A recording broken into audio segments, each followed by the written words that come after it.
my business is all about collaborating, building a collaborative hub with designers, researchers, medical practitioners, scientists, therapists, occupational therapists, and disabled people.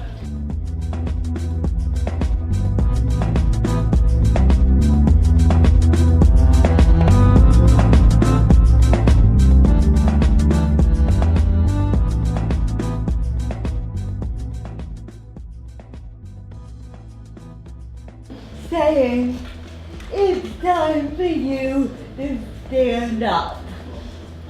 Every hour at 50 minutes past.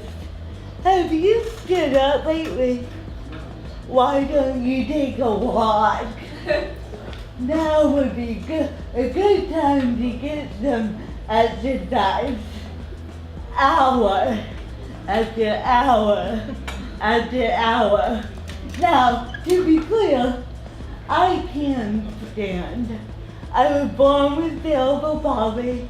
I don't have all the emotional baggage of losing one's ability. But I didn't ever realize that you could actually resent a lot. But that's what happened. Things on the board in case you're inspired over lunch and want to keep chatting.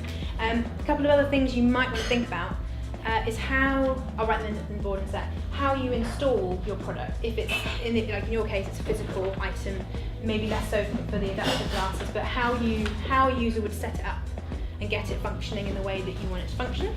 How they're going to maintain it. So again, less maybe scratches, and you've got other things like that. With yours, you've definitely got things to maintain. And how are you going to dispose of it? So one of the big things in inclusive design, or sort of linked to it, is about sustainability, something called cradle to cradle design. So people try and design things so that there's less waste, so that at the end, maybe you can use it for something else, or at least you can recycle it, and etc. So it's just more sustainable. So you can think about that. It's not the sexiest issue, but it's important.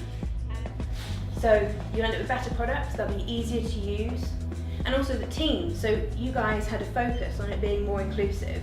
So you had a focus for all of your questions. Everything you were trying to explore, you had that in mind. So it gave you that kind of a guiding principle almost, so that you were thinking about things much more easily. It wasn't. The 3D printer in the corner, which you can hear, it's quite loud, printing a whistle that is going around, and this will also be quite an interesting focus for the day's event.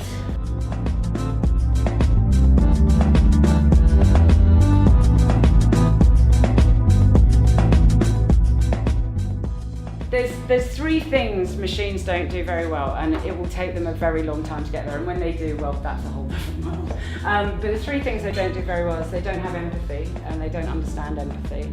They don't have common sense, and they can't be creative. They can't mimic that human capability to creative. Yes, you could tell it to create a painting, but you have to tell it what to do to create that painting. So that's still the original creation coming from us, and then that technology. So I guess why I get really excited about this community is they are the future, and they are the least susceptible.